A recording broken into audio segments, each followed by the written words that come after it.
Na semana passada, nós abrimos nossas Bíblias na carta de Paulo aos Filipenses, capítulo 2. Falamos sobre o autoesvaziamento de Cristo.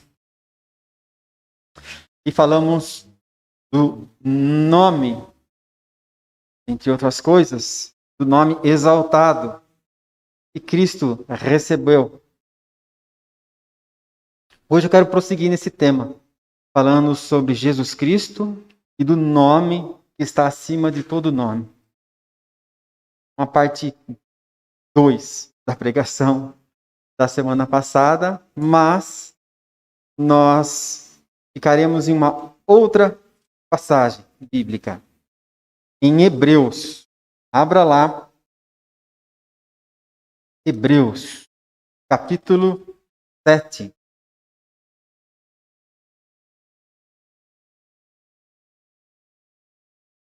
Na semana passada, lemos que Deus o exaltou sobremaneira e lhe deu o nome que está acima de todo nome, para que ao nome de Jesus se dobre todo joelho nos céus, na terra e debaixo da terra, e toda língua confesse que Jesus Cristo é Senhor, para a glória de Deus Pai.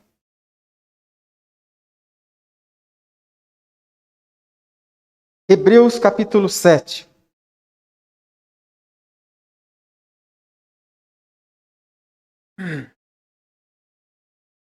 Abrir. Vamos ler os versos 1 até o 10.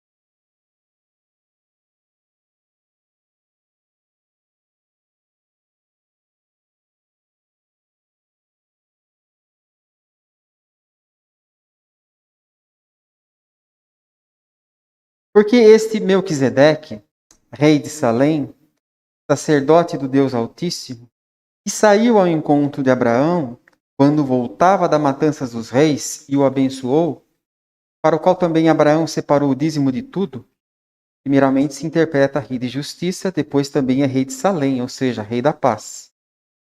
Sem pai, sem mãe, sem genealogia, e não teve princípio de dias, nem fim de existência, entretanto, semelhante ao Filho de Deus. Permanece sacerdote perpetuamente. Considerai, pois, como era grande esse a quem Abraão, o patriarca, pagou o dízimo, tirando dos melhores despojos. Ora, o que dentre os filhos de Levi recebe o sacerdócio tem mandamento de recolher, de acordo com a lei, os dízimos do povo, ou seja, dos seus irmãos, embora tenham esses descendido de Abraão. Entretanto, aquele cuja genealogia não se inclui entre eles, recebeu dízimos de Abraão e abençoou o que tinha as promessas. Evidentemente, é fora de qualquer dúvida que o inferior é abençoado pelo superior. Aliás, aqui são homens mortais os que recebem dízimo, porém ali, aquele de quem se testifica que vive. E por assim dizer, também Levi, que recebe dízimos, pagou-os na pessoa de Abraão, porque aquele ainda não tinha sido gerado por seu pai, quando Melquisedeque saiu ao encontro deste.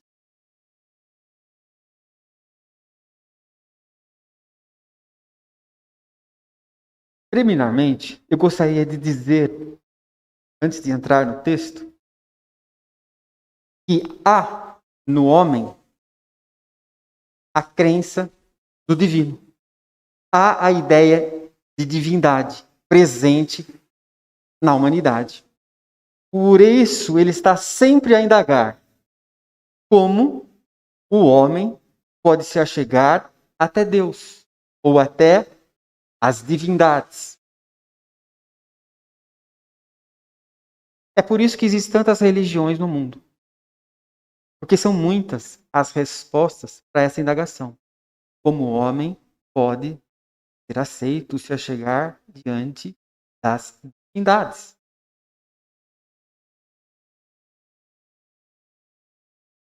Apesar de serem variadas as respostas, há algo de comum. Há um elemento constante. Esse elemento constante é a doutrina ou o conceito de mediação. Conceito de mediação.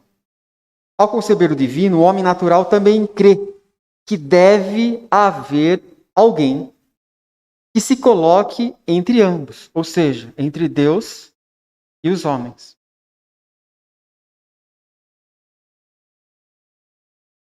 Um exemplo está no gnosticismo antigo.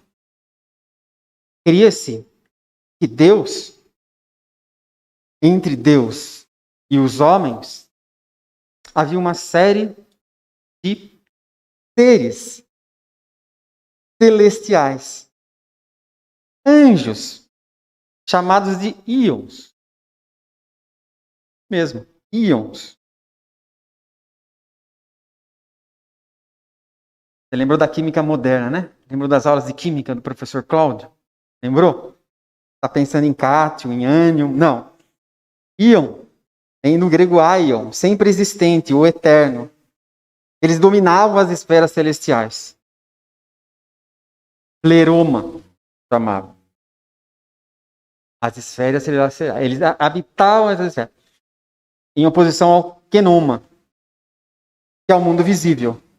Então, para chegar a Deus, existia uma série de adoração e reconhecimento de íons, de anjos.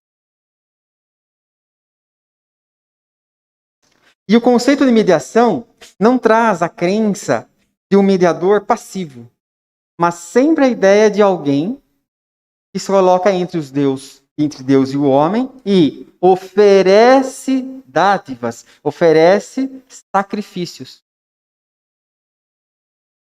Os mais variados. Só que existem vegetais, animais e até humanos. Assim, o homem sempre sentiu que não pode se chegar na presença dos deuses do jeito que está. E de mãos vazias. Isso é uma constante. Algo que precisa ser feito. Alguém precisa interceder. Alguém precisa sacrificar. Para que o ser humano seja aceito. Seja qual for a religião. E no Antigo Testamento? Existe o conceito de mediação? No Antigo Testamento, Deus instituiu a lei e estabeleceu o sistema de sacerdotes. E ele tirou os sacerdotes de uma das 12 tribos de Israel. Lembra do nome dessa tribo? Tribo de Levi.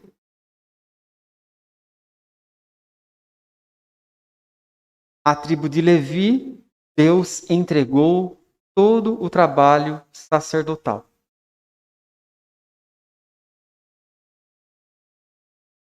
Eles cuidavam do culto. Ou seja, cuidavam do tabernáculo, cuidavam do trabalho diário que ali era realizado, incluindo toda a manutenção, o oferecimento de sacrifícios. Sacrifícios que vinham do povo e sacrifícios diários, que ocorria às 9 da manhã e às 15 horas da tarde, diariamente, independentemente dos outros que os povos traziam, né? Todo homem da tribo de Levi, então, quando completava 25 anos, tinha esse serviço obrigatório. Não era o serviço militar obrigatório, mas era o serviço religioso obrigatório. Ele tinha que parar o que estava fazendo e ir até o tabernáculo. Levítico fala em 2 idades, 25 anos, início, e também 30. Os doutrinadores mostram que realmente era aos 25, mas ele entrava na condição de estagiário, de aprendiz. Os primeiros 5 anos ficavam sob a supervisão. Aos 30 anos mesmo ele começava. E quando ele terminava? Terminava aos 50. Aos 50 anos ele tinha que se afastar.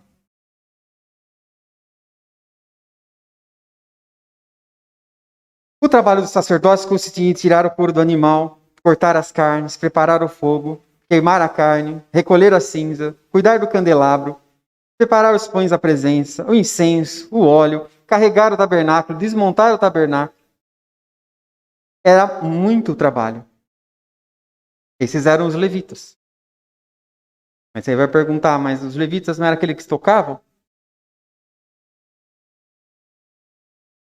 Quando sobrava tempo, tocavam, cantavam, sim, mas não era o principal. Há muita confusão dos músicos e com os levitas, né? Assim, Deus escolheu a tribo de Levi para ele retirar o sacerdote. E dentre os sacerdotes havia o sumo sacerdote. Estava na liderança dos demais, que promovia o culto e realizava a intercessão. Promovia também a intercessão pelo povo. Ele, e somente ele, tinha o privilégio de entrar uma vez por ano num local muito especial, chamado Santo dos Santos. Uma vez por ano. Era o mês 7, dia 10 do mês 7 para eles, que para nós é entre setembro e outubro, mais ou menos 9, dia 1º de outubro. É o dia da expiação, Yom Kippur. Ele entrava. Esse lugar era separado do restante por um véu, e lá estava a Arca da Aliança. Dentro da Arca da Aliança estavam as tábuas da lei. Depois foi colocado aí uma porção do maná, depois foi colocado a vara de Arão, que floresceu, também estavam lá. E sobre essa arca nós tínhamos uma tampa, que é chamada de propiciatório, e 2 querubins, um olhando para o outro, de frente para o outro. E tudo isso que eu falei, revestido de ouro.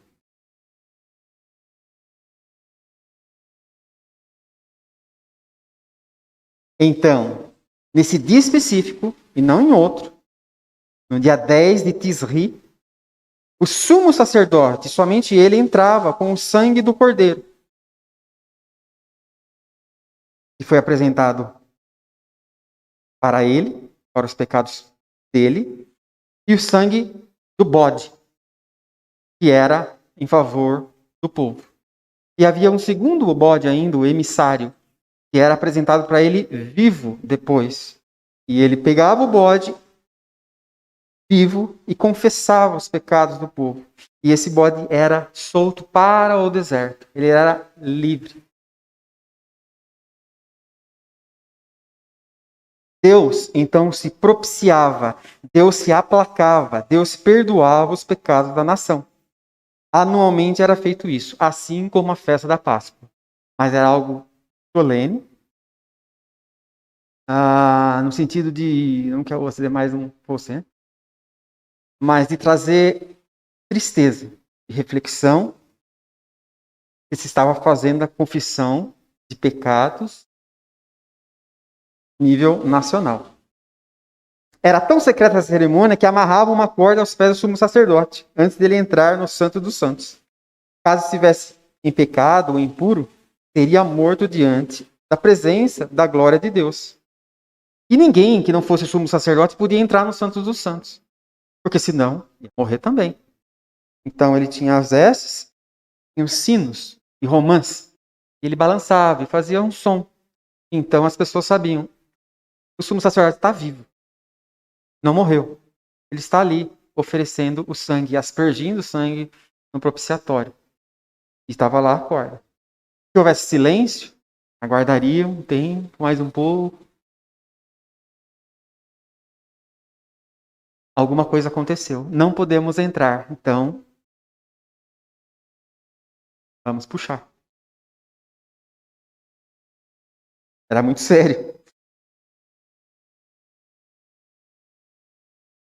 Portanto, é dessa forma que o povo se chegava a Deus, pela mediação dos sacerdotes, particularmente na pessoa do sumo sacerdote.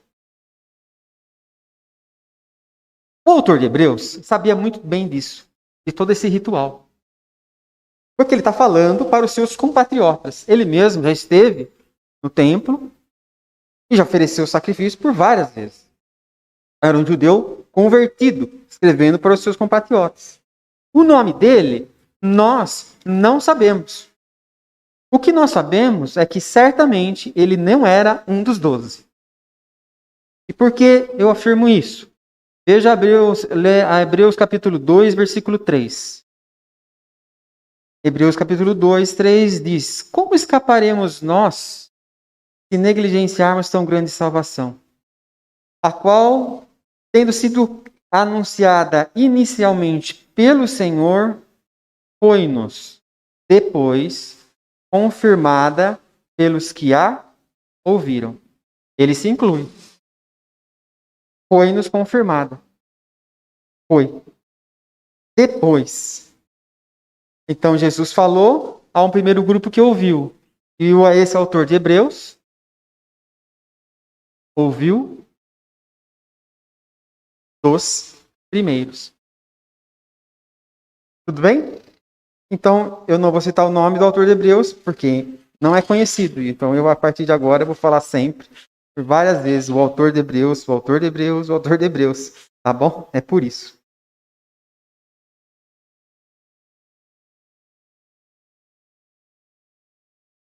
Agora, esse autor judeu convertido a Cristo tem a convicção de que tais sacrifícios e tal mediação eram provisórios. Eles eram uma figura do sacerdócio maior e eterno que é Jesus. Essa é a intenção dele. É isso que ele quer nos ensinar. O sacerdócio lírio já estava ultrapassado, porque cumpriu o seu propósito. Tudo aquilo que deveria ser encerrado quando Cristo ofereceu-se na cruz. Ele derramou seu sangue no altar da cruz do Calvário como um cordeiro sem defeito algum. Ressuscitou, está à destra de Deus Pai, intercedendo por nós. Então o autor de Hebreus está querendo ensinar isso aos seus leitores, aos judeus compatriotas, judeus cristãos. Estavam tentando voltar para trás, voltar para o templo, voltar para os sacrifícios, voltar para o cumprimento de toda a lei, por causa da pressão, forte pressão, grande perseguição. Então ele está dizendo, não desanimem, continuem firmes, ainda que tenham que perder seus bens, ainda que tenham que morrer. Porque voltar atrás é voltar para o que é inferior. É voltar para aquilo que é provisório. Para aquilo que é a sombra. Agora nós temos a luz. É voltar para o tipo. Quando agora nós temos o antítipo. O que é o antítipo? É o oposto de tipo. É aquilo que o tipo simboliza. Aqui, a partir do capítulo 7, ele inicia a comparação entre Jesus, que é o nosso mediador, o sumo sacerdote dos cristãos, com o sacerdócio judaico. Numa antiga aliança provisória chamada mosaica, que deveria ter sido encerrada com a vida de Cristo. E que de fato encerrou. O autor de Hebreus começa ensinando que antes de Deus instituir o sacerdócio levítico, já havia a mediação do Filho. Embora no Antigo Testamento não tenhamos o nome de Jesus, o nome de Jesus aparece nas páginas no Novo Testamento, Jesus já era e sempre foi o mediador entre Deus e os homens. Para provar isso, o autor de Hebreus vai relembrar e interpretar o encontro de Abraão com um homem misterioso chamado Melquisedeque. A Bíblia fala pouco desse homem. Nós temos 3 passagens apenas. Nós vamos ler agora Gênesis 14, Salmo 110, que é um salmo messiânico, e esse texto agora de Hebreus 7, que interpreta Gênesis 14 e interpreta Salmo 110. Vocês notarem, os irmãos notarem, Hebreus capítulo 7, na primeira parte, ele vai focar no texto de Gênesis 14. E na segunda parte do capítulo 7, não é o nosso alvo aqui hoje, ele vai focar no Salmo 110.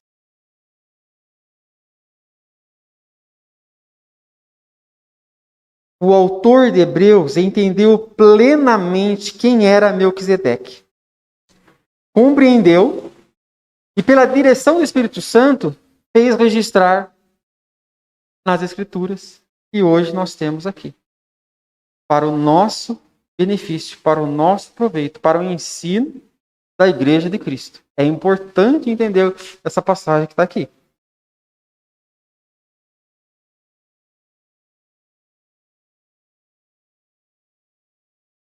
O autor de Hebreus quer provar aos judeus a real identidade e superioridade de Cristo, usando a própria Bíblia dos judeus, a própria Torá. Ele vai mostrar isso. Ele toma o Antigo Testamento e diz, olha aqui. Vamos lá? Abra lá em Gênesis 14. Ele toma Gênesis 14 e diz, olha o nosso mediador eterno aqui. Vocês leem semanalmente, porque ainda não conseguiram compreender. Veja lá o que está em Gênesis 14. A partir do verso 18.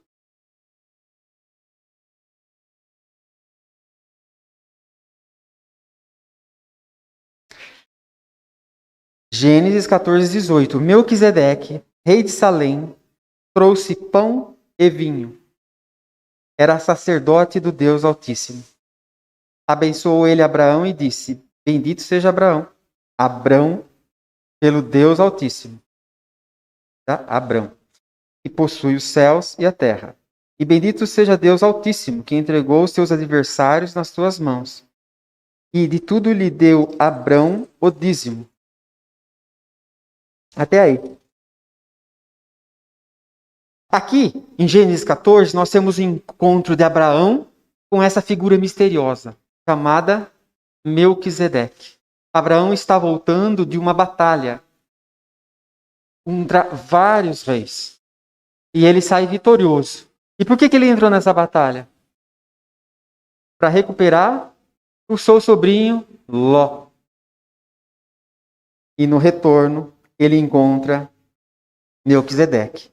Abraão sai aí com o seu exército de 318 valentes e recupera Ló. E ele está retornando. Melquisedeque, diz o texto, era rei de Salém. Não muito distante da batalha. Salém é o primeiro nome de uma cidade muito conhecida atualmente, chamada Jerusalém. Depois de Salém teve um nome também de Jebus, por causa dos jebuseus. Lembra da conquista ali de Davi? Ele foi chamada Jebus. Atualmente é Jerusalém. Ele era o rei de Salém.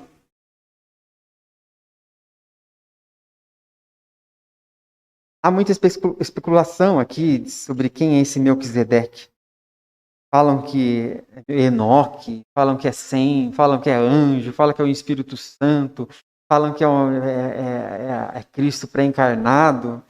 A questão é que ele era uma pessoa como nós, um homem como nós, descendente lá dos filhos de Noé, e que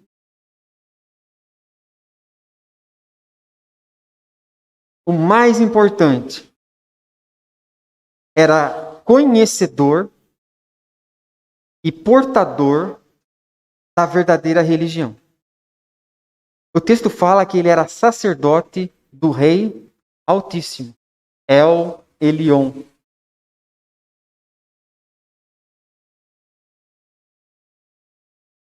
O Deus de quem Melquisedeque era sacerdote é o único Deus verdadeiro. Ele diz aí no texto, possuidor do céu e da terra. É o Criador de todas as coisas, que governa as nações e que determina a vitória das nações. Como essa batalha, essa guerra que tinham acabado de retornar. É Deus que comanda essas coisas. Note bem, lá no meio daquele paganismo, na época de Abraão, havia um sacerdote do Deus Altíssimo, que conhecia o Deus verdadeiro, que era sacerdote e ministrava ao povo a verdadeira religião. Ele acumulava, portanto, a função de rei e sacerdote da cidade de Salém. Ele era tanto líder civil quanto líder religioso. Mas observem que Moisés, que é o autor do livro de Gênesis, da Torá, não menciona, não indica a linhagem desse sacerdote. Quando do recebimento e instituição da lei, O israelita tinha que provar que descendia da tribo de Levi para entrar no serviço sacerdotal. Daí a importância das genealogias nas partes do Antigo Testamento e do Novo também. O judeu se interessa muito por genealogia, porque ele quer saber que tribo nós estamos falando. É levita? Não é? É sacerdote? Não é? Pode realizar esse serviço ou não pode?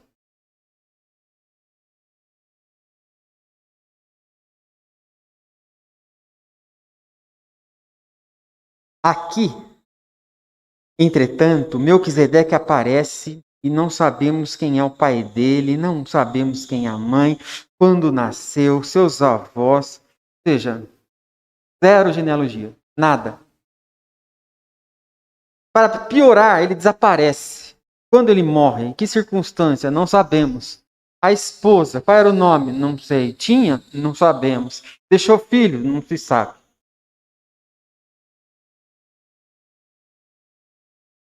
Melquisedeque vai se encontrar com Abraão num momento importante da vida do patriarca, quando ele vence e se firma como líder na terra prometida. Agora também como alguém que conquistou terras em batalha. E Melquisedeque leva pão e vinho. Melquisedeque leva pão e vinho. Isso lembra alguma coisa para você? Infelizmente, o autor de Hebreus, lá em Hebreus 7, ele não vai explorar esse tema. Ele vai explorar outros ensinamentos. Mas é significativo para nós agora essa questão do pão e vinho. Mas não podemos ir muito além, porque o autor de Hebreus não dá passos nesse sentido. Mas prestem atenção. Em seguida, abençoa Abraão e bendiz a Deus. Age como mediador entre os homens. E qual a atitude de Abraão? Abraão reconhece e entrega 10% de tudo que havia conquistado, que é o despojo de guerra. Entregou para Melquisedeque, esse sacerdote. Como que Deus se apresentou para ele? Nós estamos em Gênesis. A lei vem com Moisés em anos, séculos depois. Ok, passamos por Gênesis 14, vamos voltar para Hebreus 7. Vamos retornar para a carta de Hebreus e vamos ver como o autor de Hebreus interpreta Gênesis 14. Em primeiro lugar, ele vai mostrar que Melquisedeque é um tipo ou figura de Jesus Cristo, nosso sumo sacerdote, e que ele é, portanto, superior a Abraão, é superior a Levi, é superior a todos os sacerdotes, a todos os reis, a todos os profetas. Hebreus faz isso. Ele tem um nome acima de todo nome. E aí ele diz o seguinte: olha, não volte para o judaísmo, porque o sacerdote levita era provisório, inferior ao sacerdote de Jesus. Vocês já conheceram o sumo sacerdote supremo. Estão vendo esse Melquisedeque? Eu vou explicar para vocês quem é esse Melquisedeque. Em primeiro lugar, Melquisedeque tipifica o reino de justiça e paz do Messias. O versículo 1 diz o seguinte: porque esse Melquisedeque, rei de Salém, sacerdote do Deus Altíssimo, que saiu ao encontro de Abraão, quando voltava da matança dos reis e o abençoou, para o qual também Abraão separou o dízimo, primeiramente se interpreta rei de justiça, depois também é rei de Salém, ou seja, rei da paz. Aí nós temos uma interpretação autêntica.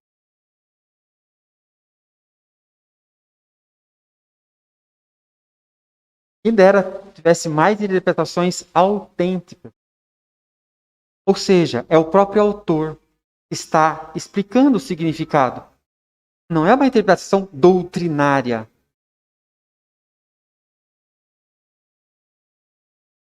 De parte de homens. Mas o próprio texto bíblico está dizendo o que significa. Então não temos dúvida com relação a Melquisedeque, Gênesis 14, porque Hebreus explica. Ele é rei de justiça. Melquisedeque. O próprio termo hebraico, Melech, Melquisedeque. Não sei se a pronúncia está correta. Melec é o rei de justiça. Mas também é rei de Salém. Salém vem de Shalom, que é paz. Rei da paz. Justiça e paz.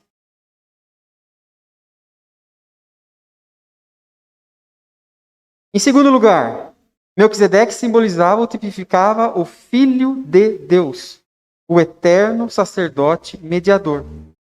Por quê? Por que ele tipifica?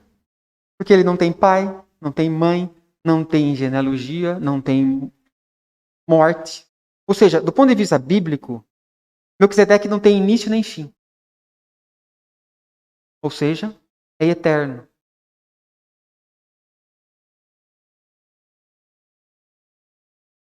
Melquisedeque aponta para a anterioridade, para a superioridade, para a eternidade do Filho de Deus. Melquisedeque aponta para um sacerdócio eterno. Veja ali Hebreus capítulo 7, verso 3. Sem pai, sem mãe, sem genealogia. Não teve princípio de dias, nem fim de existência. Entretanto, feito semelhante ao Filho de Deus, permanece sacerdote perpetuamente. Salmo 110, verso 4, vai falar a mesma coisa. Fala do juramento de Deus e fala, tu és o sacerdote para sempre, segundo a ordem de Melquisedeque, e não segundo a ordem levítica. Em terceiro lugar, Melquisedeque é maior que Abraão. Isso porque ele abençoou Abraão. Quem abençoa quem?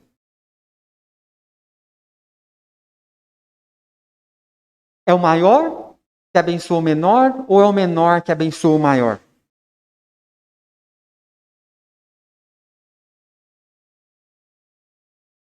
Quando você era menino, você dizia o quê? Bença pai? Ou era o seu pai que dizia, bença filho?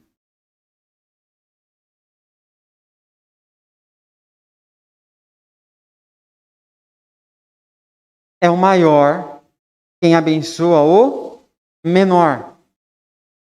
Hebreus, verso 7. Evidentemente, é fora de qualquer dúvida que o inferior é abençoado pelo superior.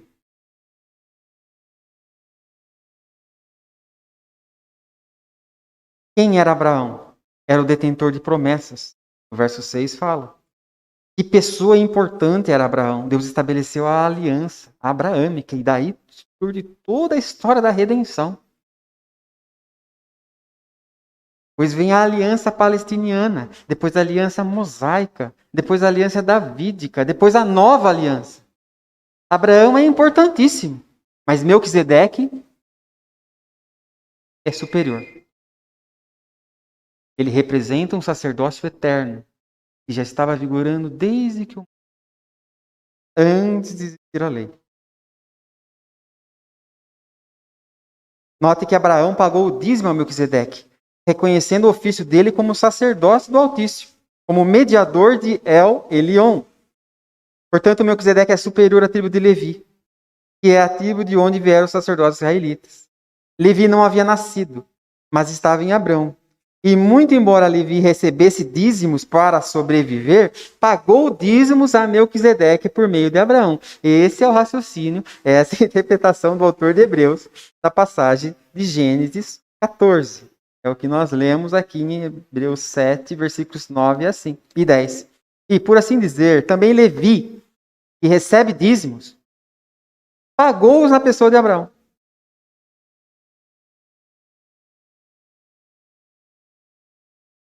Em resumo, o autor de Hebreus está dizendo o seguinte: lembra daquele episódio em que Abraão volta da batalha e encontra um tal Melquisedeque? Já parou para pensar quem é esse Melquisedeque? Melquisedeque é rei de justiça. Melquisedeque é rei de paz. Melquisedeque é rei de Salém. Ele traz pão e vinho. Ele não tem início de dias, nem fim de dias. Ele abençoa Abraão e recebe dele o dízimo. Quem vocês acham que Melquisedeque tipifica? Ou representa?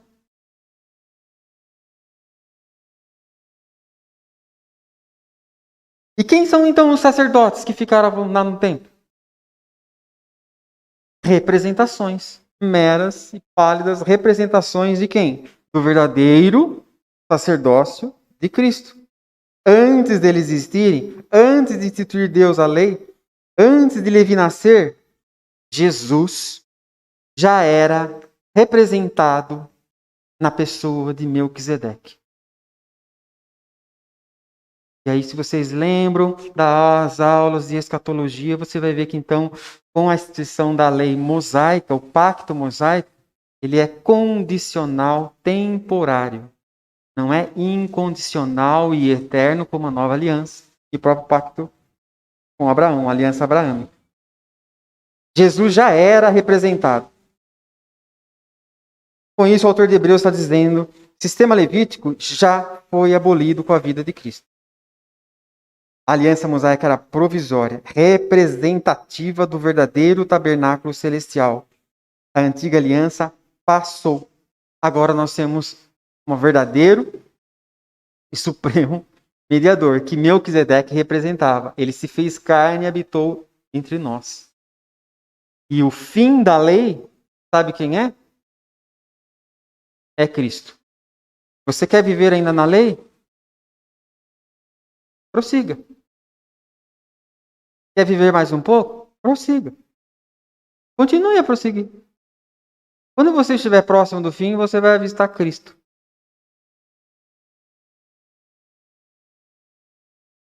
Mas voltamos a falar mais disso na aplicação. Tá bom? Tudo bem até aqui? Nós temos um sumo sacerdote perfeito que não precisa repetir continuamente sacrifícios. Tampouco oferecer sacrifício para si. Para depois oferecer em prol do povo. O Cordeiro de Deus já se ofereceu uma só vez, de modo definitivo e eterno. Portanto, regressar ao sistema levítico ou ao judaísmo é regressar ao que era provisório, temporal e imperfeito. É isso que o texto está nos ensinando. Para concluir, o que nós podemos aprender dessa passagem? Agora eu trago aqui 7 aplicações. 7 aplicações. E aí nós encerramos. O que podemos aprender dessa passagem? Em primeiro lugar, o Antigo Testamento é muito importante. Nós precisamos ler o Antigo Testamento. Nós precisamos estudar o Antigo Testamento. Nós precisamos meditar sobre o Antigo Testamento. O autor de Hebreus fez uso do Antigo Testamento para basear seu ensino aos cristãos do primeiro século. Isso era útil no primeiro século para os cristãos. É útil para mim, para nós aqui. A história da redenção tem início nas páginas do Antigo Testamento. Mas preste atenção. Nem tudo que está no Antigo Testamento está revogado ou passou.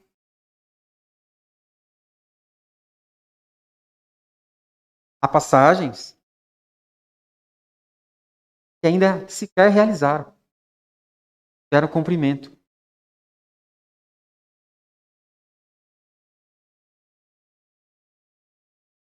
Por outro lado, há passagens do Antigo Testamento já foram ultrapassadas. Eram temporárias e condicionais. Nós precisamos aprender a fazer essa leitura. O autor de Hebreus ajuda bastante. E o entendimento das alianças também nos ajuda bastante. O que era uma aliança condicional ou incondicional? Temporária ou eterna? O que Deus disse a Abraão? Lá em Gênesis 12, leia as promessas feitas a Abraão. Tudo já se realizou?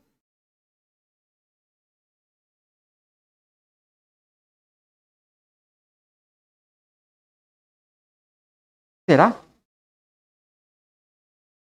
E aquilo que Deus pactuou com Moisés? Foi encerrado ou não? Então, se você tem uma visão das alianças, você consegue separar os textos. Opa, e eu estou identificando, esses textos estão falando de alianças diferentes. E eu sei que uma é temporária, a outra não é. Ah, aqui ainda não se realizou, mas aquilo já realizou. Segundo lugar, não fiquemos impressionados com aqueles cristãos e líderes que querem judaizar o puro e simples evangelho de nosso Senhor Jesus Cristo. Cresce o número daqueles que usam o kippá, filactérios, véus, daqueles que observam regras dietéticas, observam festas anuais, guardam os sábados, levam para locais de culto candelabros, pães da presença, chofar, ficam de costas, assim como acontecia, né, no tabernáculo, tinha que ficar de costas. Eles ficam tocando o chofar.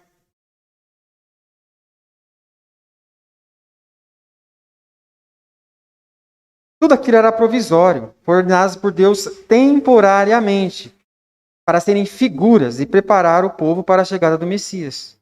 Tudo aquilo era sombra, é rudimento. Hoje nós temos a realidade que é Cristo. Acabou.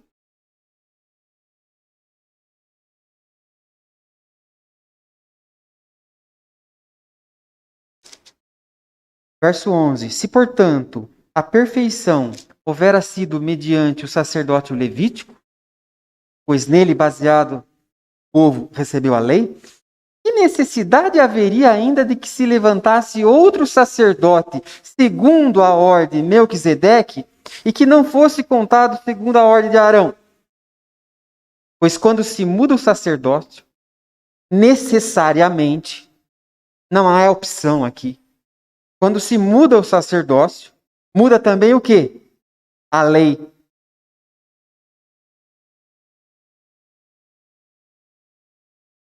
Você está debaixo do sacerdócio levítico ou de Melquisedeque?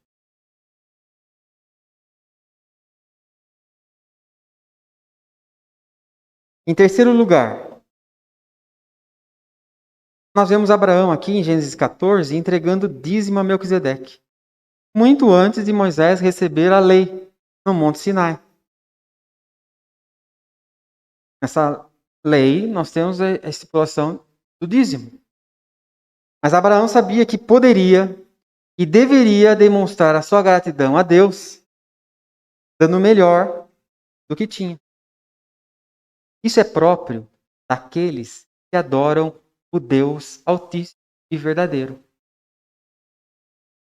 Eles não precisam aguardar uma lei para entregar. É natural. Abraão fez isso porque adorava o Deus Altíssimo, El Elyon. Mas depois veio a lei que regulamentou. Mas são coisas que nascem e brotam de alguém que adora a Deus verdadeiramente. É natural honrar a Deus com aquilo que temos de melhor. Quando recebemos nosso salário, em primeiro lugar, o que fazemos? O que fazemos? Reconhecemos de onde, quem entregou e fez chegar aquele dinheiro, aquele recurso. É só isso. É reconhecimento em amor. E aí o Novo Testamento vai dizer: contribua segundo aquilo que propôs no coração. Ele não vai mencionar mais a lei levítica. Não vai mais falar em dízimo. Apenas fica como um referencial para nós. Mas contribua segundo aquilo que tiver proposto. Mas o principal é o conceito de primeiro, primícias. O dízimo traz esse conceito. Não é receber no dia primeiro e então separar no dia 30, 31 algo que sobrou. Pode até ser mais do que 10%. Mas falta o quê? Dar a primazia a Deus. As primícias para Deus. A primeira coisa que você faz ao receber, o que você faz?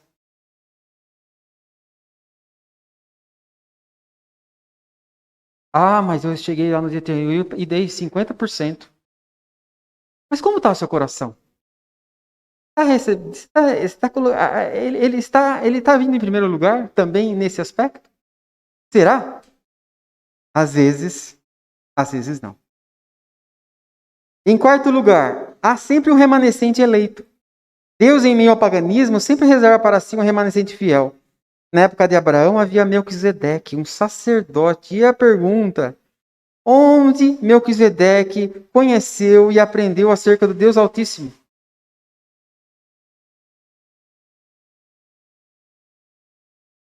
Nós não temos a resposta. Nós estamos diante da misericórdia de Deus. De não se deixar ficar sem testemunho no mundo. Não se deixa ficar sem testemunho no mundo. Melquisedeque era um sacerdote do Deus Altíssimo.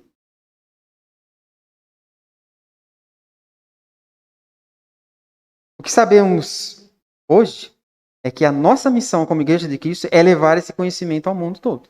Isso eu sei. Devemos anunciar o Evangelho aos povos pagãos. Inúmeros homens estão vivendo no mais densas trevas. E Deus toca o coração das pessoas para irem. Às vezes para contribuírem. Para orarem. A misericórdia é a mesma dos tempos antigos de Melquisedeque. A misericórdia é a mesma. A origem é a mesma. Atua com o mesmo poder que lá na época de Melquisedeque conduziu à verdade. Qual é a diferença? Se Deus é o mesmo, se a misericórdia é a mesma, a única resposta que eu encontro é que a diferença está aqui. Essa misericórdia hoje está mais iluminada pelas Escrituras que chegaram até as nossas. Mas a misericórdia de Deus é constante. Ele não se deixa sem no mundo. Quinto lugar, aprendemos que o acesso a Deus sempre foi mediante o seu Filho, sumo sacerdote que permanece para sempre. A mediação sempre foi de Jesus Cristo, o Cordeiro de Deus que foi imolado antes da fundação do mundo. Seja no Antigo Testamento, seja no Novo Testamento, no Brasil, em qualquer lugar do mundo, só se pode chegar a Deus mediante Cristo Jesus. Ele é o mediador. Maria não é medianeira. Santos não são medianeiros. A igreja não é medianeira. Pastor não é medianeiro. Padre não é medianeiro. Diácono não é medianeiro. O Papa, muito menos, não é medianeiro.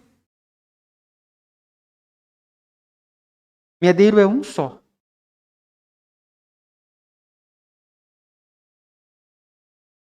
Ele é eterno e é segundo a ordem de Melquisedeque.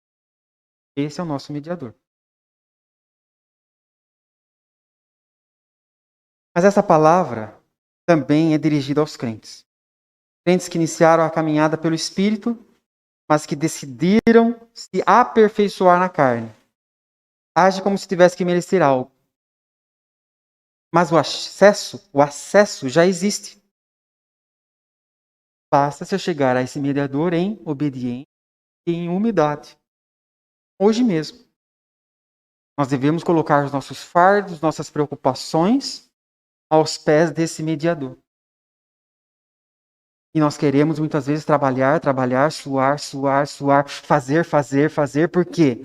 Quando chegarmos, nós, crentes, na frente do mediador, teremos o quê? Mérito. Vai marcar um horário um pouco mais. Isso. Ele vai dar maior atenção. Então a gente começa com o Espírito Santo e quer se aperfeiçoar na carne. Com isso esperando algum mérito. Agora já não falo em mérito para a salvação. Não, é mérito na caminhada cristã. Você que está se sentindo tão pequeno diante de Deus, abatido, com dúvidas sobre o seu relacionamento com Deus, por causa das suas imperfeições e pecados, chegar-se a Deus não é uma questão de mérito. E você nunca estará em condição que vai merecer alguma coisa. É por isso que temos o mediador, o sumo sacerdote que intercede por nós. já se ofereceu em sacrifício para pagar os nossos pecados. Sexto lugar, na pessoa de Melquisedeque, nós temos reunido justiça e paz. Melquisedeque significa rei de justiça. E Salém é paz. E ele é rei da cidade de Salém. Ele é o rei da paz e o rei da justiça. É muito importante entendermos isso. Porque se trata de duas qualidades inseparáveis. São duas qualidades eternas: justiça e paz. Deus não criou apenas o universo, ele criou também um universo moral. E nesse universo moral, ele estabeleceu as suas leis. Uma delas é o seguinte: a justiça está sempre de mão dadas com a paz. Não dá como.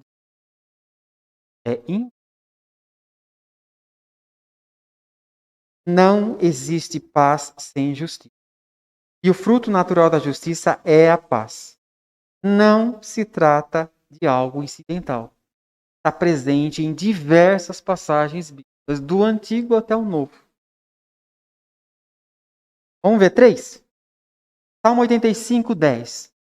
Veja que interessante o que está passando ali com Salmos 85, 10.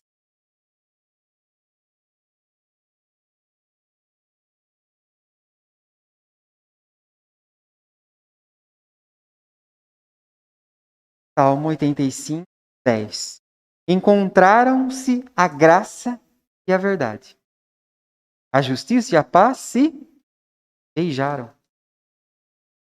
A justiça e a paz se beijaram. Há uma personificação aqui.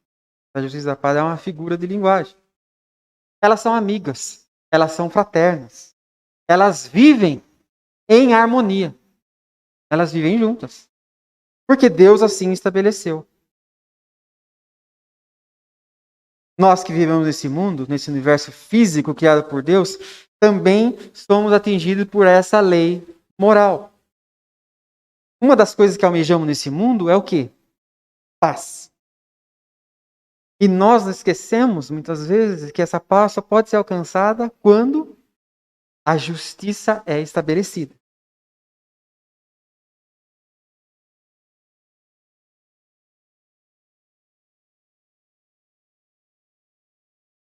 Você quer paz para o seu país? Para o seu estado? Para a sua cidade? Quer paz na sua família? No seu relacionamento? Na igreja? Com os seus filhos? O que precede a paz?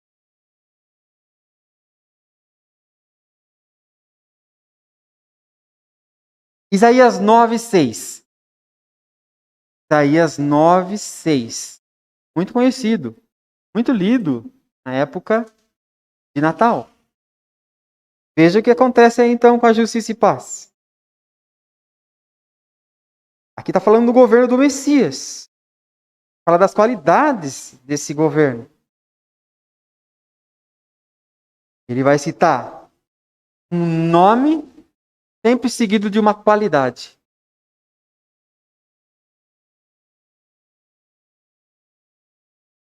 Isaías 9:6. Porque um menino nos nasceu, um filho se nos deu.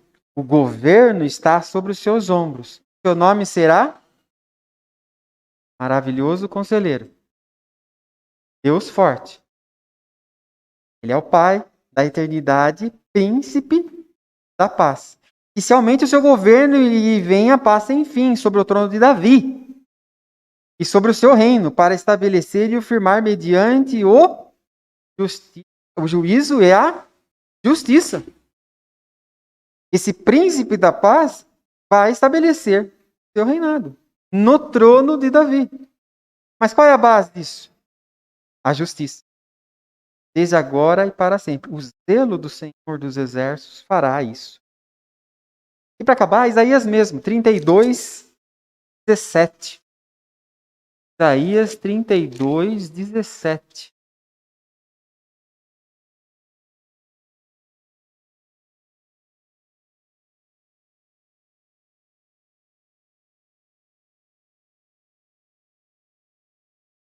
O efeito da justiça será paz.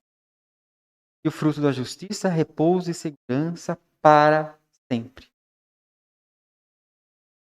Você quer paz?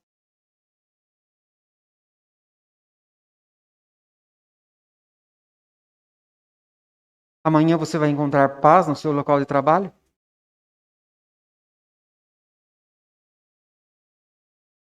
Você pode ser um promotor da paz. Desde que você saiba identificar as injustiças de modo preciso. Trabalhe para isso. Você não conseguir fazer isso, jamais terá paz. Realmente, no mundo, não há paz. Precisamos da graça e da força do Pai. E vivemos entre os incrédulos. Para o injusto, para o ímpio, não há paz. Nunca. Em tempo algum. O que existe são artimanhas, artifícios que eles buscam para minimizar essa dor. Seja com status, com muito trabalho, muito dinheiro, busca de prazeres, sem fim, para dizer, não, eu estou em paz. Não, tem paz. Ele sabe disso. Eles sabem disso. Chegam à noite, colocam a cabeça no travesseiro, eles sabem, não há paz. Mas eu tenho tudo isso.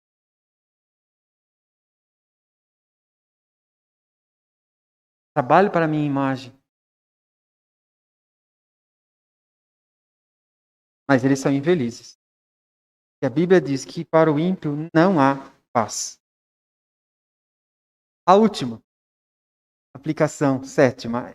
Por fim, aprendemos que Salém diz respeito a nós cristãos. Salém é Jerusalém. Foi uma cidade em que habitou a paz.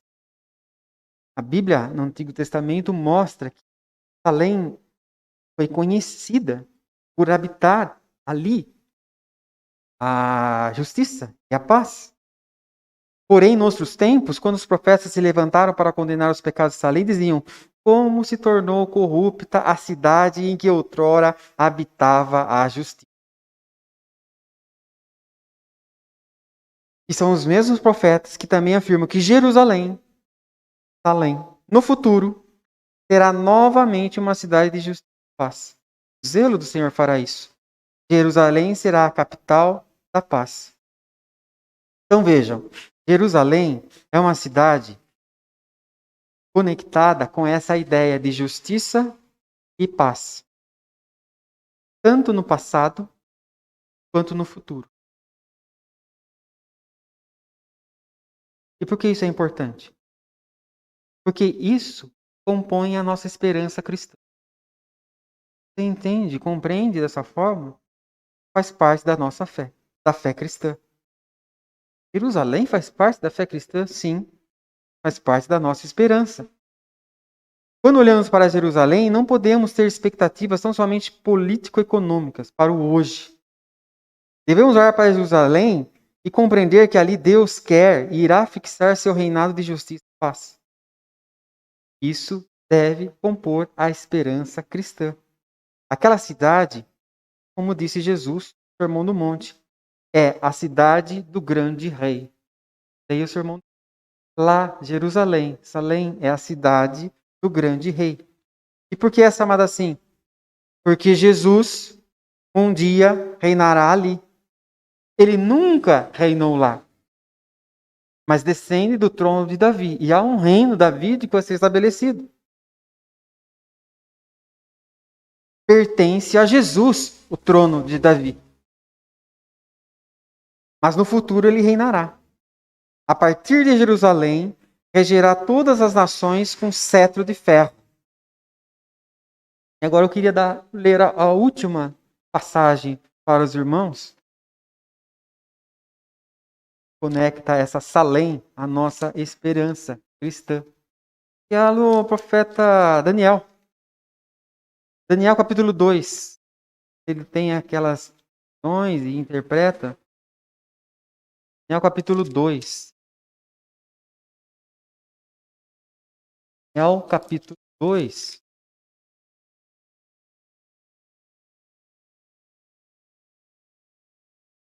Ele está diante de Nabucodonosor, o sonho daquela estátua. E ele vê então as sucessões dos reinos.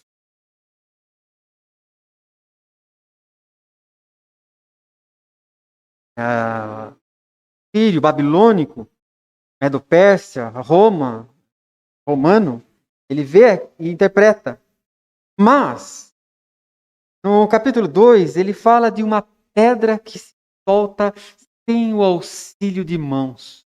Olha que coisa fantástica. Daniel capítulo 2, 44. Mas nos dias desses reis, o Deus do céu suscitará um reino que não será jamais destruído. Esse reino não passará a outro povo.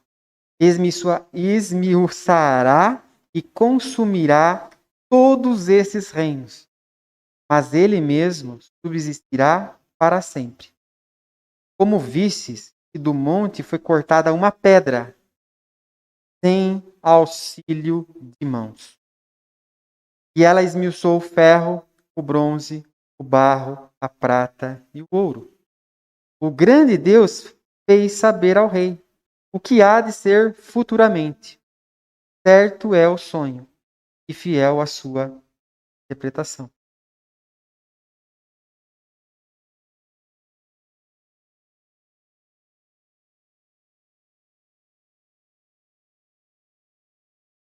Nós, cristãos, seremos também abençoados com a justiça e paz que serão estabelecidas a partir de Jerusalém.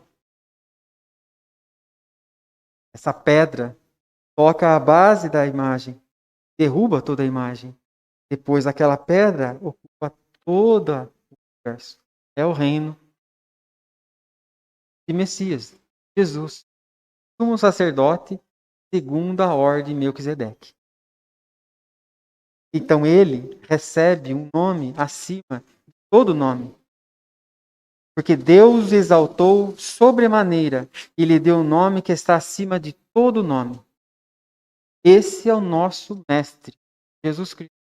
Ele está acima de qualquer rei, acima de Davi, de Salomão, acima de todo e qualquer sumo sacerdote, acima de todo profeta e acima de Melquisedeque.